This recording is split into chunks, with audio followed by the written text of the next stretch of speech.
Hello friends, चलिए इस video में सॉल्व करते हैं मॉडर्न फिजिक्स की इस प्रॉब्लम को जिसको पूछा गया था जेईई मेन 2020 में। तो क्वेश्चन में गिवन है an electron of mass small m and magnitude of charge e। तो भाई एक इलेक्ट्रॉन दे दिया हमको, उसका मास दे दिया m और उसके चार्ज का मैग्नीट्यूड दे रखा है e। मॉडल्स में इसीलिए दे रखा है। Initially at rest, initial velocity 0 दिया है। Gets accelerated by a constant electric field E. तो एक चार्ज इलेक्ट्रॉन पड़ा हुआ था भाई रेस्ट पे। अब हमको पता है कि किसी भी इलेक्ट्रॉन को अगर मैं इलेक्ट्रिक फील्ड में रखूंगा, हालांकि इस क्वेश्चन में हमको यूनिफॉर्म इलेक्ट्रिक फील्ड दी है, मान लीजिए चलिए ये ई है। तो हमको पता है अगर मैं किसी इलेक्ट्रॉन को सपोज इलेक्ट्रिक फील्ड में रख देता हूँ, यूनिफॉर्म इलेक्ट्रिक फील्ड में, तो क्या होगा, इसके ऊपर क्या लगेगी, एक फोर्स लगेगी और फोर्स की वैल्यू होगी क्यू इंटू ई। और चार्ज यहाँ पे मैग्नीट्यूड की बात करिए तो that would be Q into electric field.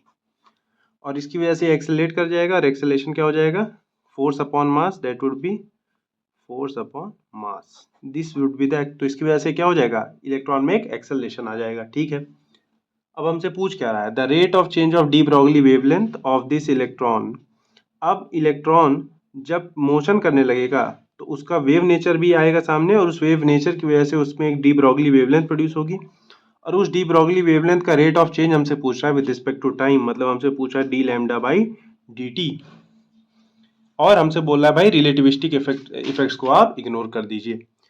तो ठीक है, मैं लैम्डा, हमको पता है भाई डी ब्रॉगली वेवलेंथ से लैम्डा होता है एच अपॉन मोमेंटम। मोमेंटम को मैं क्या लिख सकता हूँ, H upon M into V. अब मुझे वेलोसिटी, अब चूंकि लैम्डा मुझे डिफरेंशिएट करना है as a function of time, तो मुझे एच कांस्टेंट है, एम कांस्टेंट है, जो वेलोसिटी होगी वही तो चेंज हो रही है। देखिए लैम्डा क्यों समय के साथ चेंज होगा, समय के साथ लैम्डा इसलिए चेंज होगा क्योंकि जो वेलोसिटी है वो समय के साथ चेंज होगी, क्योंकि इलेक्ट्रॉन कैसा है, एक्सेलरेटेड मोशन कर रहा है। तो अगर मैं वेलोसिटी को as a function of time लिख दूं तो सही है, कोई दिक्कत नहीं होगी। अब हमने अभी अभी देखा था ये जो एक्सेलरेशन है स्मॉल ई कैपिटल ई अपॉन एम। अब देखिए चार्ज ऑफ इलेक्ट्रॉन तो ये चेंज नहीं होगा, मास भी नहीं चेंज होगा और इलेक्ट्रिक फील्ड भी कांस्टेंट ही गिवन है, इसलिए एक्सेलरेशन अगर यूनिफॉर्म है, अगर एक्सेलरेशन यूनिफॉर्म होता है मतलब कि आई can use equations of motion. और उसने क्यों बोला था भाई रिलेटिविस्टिक इफेक्ट को इग्नोर करने को, क्योंकि अगर रिलेटिविस्टिक इफेक्ट को मैं कंसीडर करता तो ये जो एक्सेलरेशन है वो यूनिफॉर्म नहीं रह जाता, क्योंकि मास जो होता है वो चेंज होने लग जाता। बट इस केस में चूंकि रिलेटिविस्टिक इफेक्ट को इग्नोर करना है तो ये पूरी चीज एक्सेलरेशन कांस्टेंट हो गया। So I can use equation of motion, और उसका यूज करते हुए मैं वेलोसिटी को as a function of time लिख सकता हूँ using first equation of motion, that is v is equal to u plus a t. Initial velocity given ही हमको 0, एक्सेलरेशन मुझको पता है कैपिटल स्मॉल ई capital E upon M into time. तो ये मुझको वेलोसिटी मिल गई as a function of time.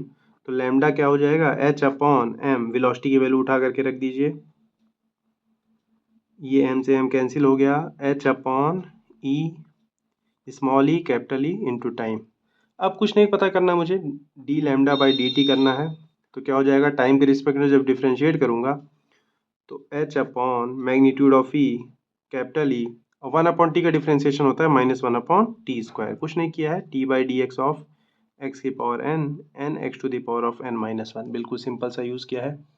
तो यहाँ पे हो गया d lambda by d t आ गया माइनस एच अपॉन चार्ज का magnitude electric field into t का स्क्वायर। अब ऑप्शन चेक कर लेते हैं, minus h upon magnitude of e charge electric field and t का square, that is our option number 2. So that's all for this video guys, I hope that you have understood it. Thank you.